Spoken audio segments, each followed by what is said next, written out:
एक गांव में एक छोटा सा परिवार रहता था। उस परिवार में मनोहर, उसकी पत्नी जानकी और उनका बेटा राजू रहते थे। राजू अपने पिताजी के साथ वहीं खेतों में काम किया करता था। सब बहुत अच्छे से चल रहा था। एक दिन की बात है, जब खेतों में राजू और उसके पिताजी मनोहर काम कर रहे थे। उसी दिन गर्मी बहुत ही तेज होती है। दोनों काम करके एक पेड़ के नीचे बैठ जाते हैं और उन्हें बहुत भूख भी लग रही होती है। तो राजू अपने पिताजी से खाने का पूछता है। पिताजी, मैं खाने के ढाबा खोलूं क्या? हाँ बेटा, मुझे भी भूख लगा है, ढाबा खोलो और दोनों मिलकर खाना खाते हैं। दोनों खाना खाने बैठते हैं तो गर्मी की वजह से उनको खाने में भी स्वाद नहीं आता।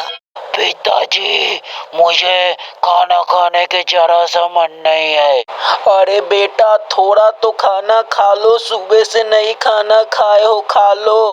गर्मी के वजह से पिताजी नहीं खा पा रहे हैं, बस मैं पानी पीकर आ रहा हूँ।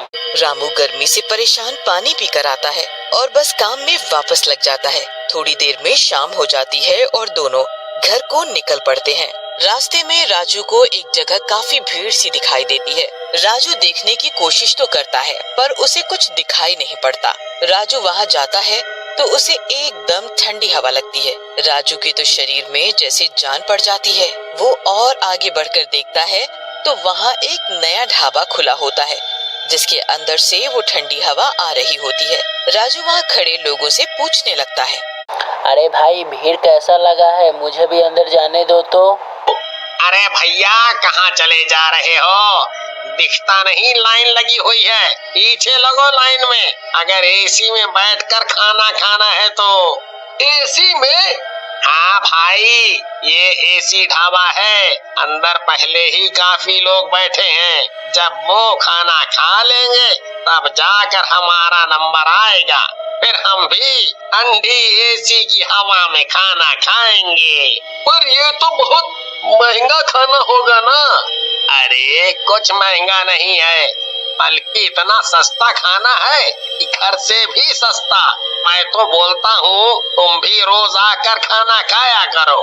राजू तो ये सुनकर बड़ा खुश सा हो जाता है और लाइन में लग जाता है। अब वो सुबह से भूखा भी होता है तो उससे बिल्कुल सब्र नहीं हो रहा होता। अंदर जाते ही सबके चेहरे पर एक अलग ही खुशी होती है। उनके पसीने तो मानो झट से सूख जाते हैं और बस चारों तरफ ठंडी ठंडी हवा। अरे भाई, ये एसी तो बड़ी ही कमाल की चीज है।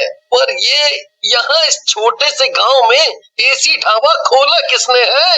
एक औरत ने खोला है। देखना, अभी आएगी वो खाना लेकर।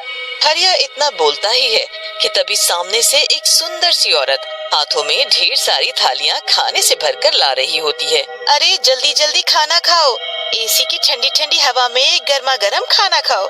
आओ आओ, जल्दी जल्दी आओ और भर पेट खाना खाओ। पेट भर कर खाओ और पैसे की जरा भी चिंता मत करो, क्योंकि यहाँ 5 रुपए में भर पेट खाना मिलेगा। हरी और बाकी लोग पेट भरकर खाना खाते हैं। हरिया के पिताजी उसका घर पर अभी तक इंतजार कर रहे होते हैं कि हरिया कहाँ रह गया। कि तभी हरिया एकदम खुश और हंसता हुआ घर में आता है। अरे तू कहाँ रह गया था? मैं कब से तेरा इंतजार कर रहा हूँ। अरे पिताजी, वो रास्ते में भीड़ लगी थी ना, वो एक औरत ने हमारे गांव में एसी ढाबा खोला है और बस 5 रुपए में वहाँ जितना मर्जी खाना खाओ। अरे मैं खुद खाकर आ रहा हूँ और इतना स्वाद खाना कि मैं आपको क्या बताऊं। मन कर रहा था कि बस खाता जाऊं। बल्कि अब आप कल से हमें खाना बांध कर मत देना। मैं और पिताजी दोनों वहीं ढाबे पर जाकर खाना खाया करेंगे। आहा, अब तुम्हें घर का खाना क्यों पसंद आएगा? जाओ तुम दोनों वहीं जाकर खाओ, मुझे भी थोड़ा आराम मिलेगा। उस रात हरिया बड़ी खुशी खुशी मजे में सोता है और अगले दिन अपने पिताजी के साथ फिर उस ढाबे में खाना खाने जाता है। गांव के लोगों का जो गर्मी में बुरा हाल हो रहा होता है, एक ढाबा खुलने से उनको बड़ा ही सुकून मिलता है। थोड़े दिन लोग खूब ढाबे के खाने का आनंद लेते हैं। हरी भी रोज ढाबे का खाना ही खाता है। पर एक रात हरिया के पेट में अजीब सा दर्द उठता है। धीरे धीरे दर्द बढ़ता ही जाता है और हरिया जोर जोर से चिल्लाने लगता है। हरिया के माँ बाप चिल्लाने की आवाज सुनकर आते हैं और हरिया को डॉक्टर के पास लेकर जाते हैं। डॉक्टर के पास पहले ही पेट दर्द वालों की लंबी लाइन लगी होती है। लोग दर्द में तड़प रहे होते हैं और मरीजों की संख्या बढ़ती ही जा रही होती है। किसी को कुछ समझ नहीं आ रहा होता कि ये अजीब सा दर्द किस वजह से है, पर इस दर्द के बारे में बस एक को ही पता है और वो है चंपा, एसी ढाबा चलाने वाली औरत नहीं बल्कि एक खूंखार चुड़ैल। मेरी तरकीब काम कर रही है। सब लोग मेरा खाना खाकर धीरे धीरे बीमार पड़ने लगे हैं और कुछ ही दिनों में पूरे गांव में ये बीमारी फैल जाएगी जिसका इलाज पूरी दुनिया में किसी के पास नहीं है।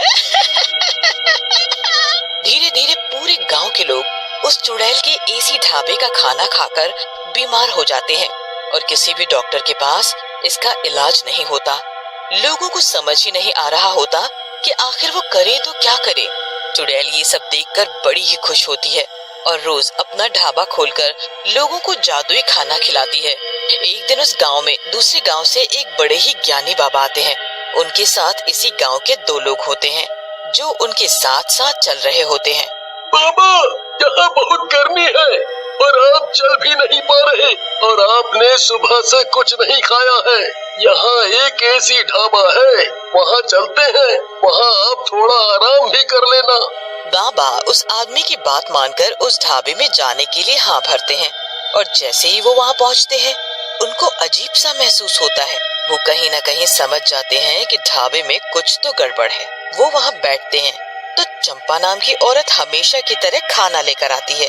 बाबा उस औरत को देखते हैं तो उनको वो औरत अपने असली चुड़ैल के रूप में साफ साफ नजर आती है। अरे बाबा, ये लो स्वादिष्ट मेरे हाथ का खाना। हाँ हाँ, रख दो इधर। चंपा चली जाती है और बाबा उस खाने को ध्यान से देखते हैं।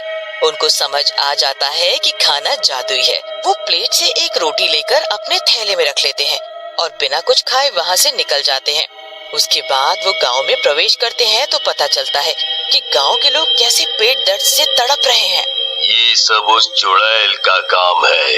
तुम लोग अब तक समझ नहीं पाए कि कोई इतने सस्ते में एसी में बैठा कर क्यों इतना सारा खाना खिला रहा है और उसके बाद से ही सबके पेट में दर्द भी है। मैं तो उस औरत को देखते ही पहचान गया। हे भगवान, अब हम क्या करेंगे बाबा? आप ही इस चुड़ैल से हमारा पीछा छुड़ाओ और सबको इस बीमारी से मुक्त करो। आज मैं एक जप करूंगा और उस चुड़ैल को हमेशा हमेशा के लिए खत्म कर दूंगा। तुम सब परेशान ना हो।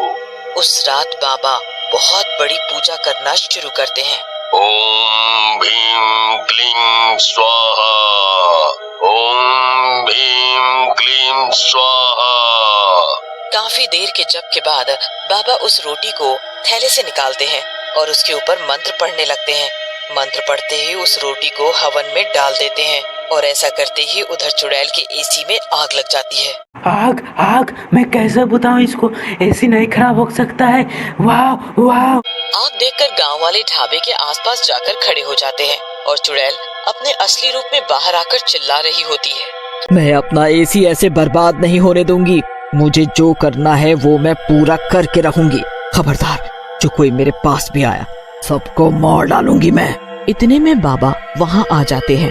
डरो मत गांव वालों, इस चुड़ैल का जादू बस ढाबे के अंदर चल सकता है, बाहर हमारा कुछ नहीं कर सकती और इसका ढाबा तो जलकर अभी ढेर हो जाएगा। अरे मारो इस चुड़ैल को पत्थर। गांव वाले पत्थर उठा लेते हैं और उस चुड़ैल को मारना शुरू कर देते हैं। मत मारो, वरना मैं किसी को नहीं छोड़ूंगी।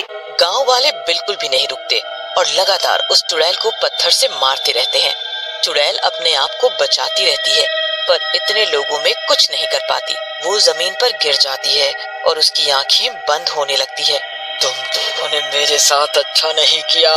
इतना कहते ही चुड़ैल मर जाती है और राख में बदल जाती है। उसके राख बनते ही सभी बीमार लोग एकदम ठीक हो जाते हैं। पूरे गांव में फिर से खुशहाली आ जाती है। उसके अगले दिन ही गांव में बारिश होती है और लोगों को गर्मी से भी राहत मिल जाती है।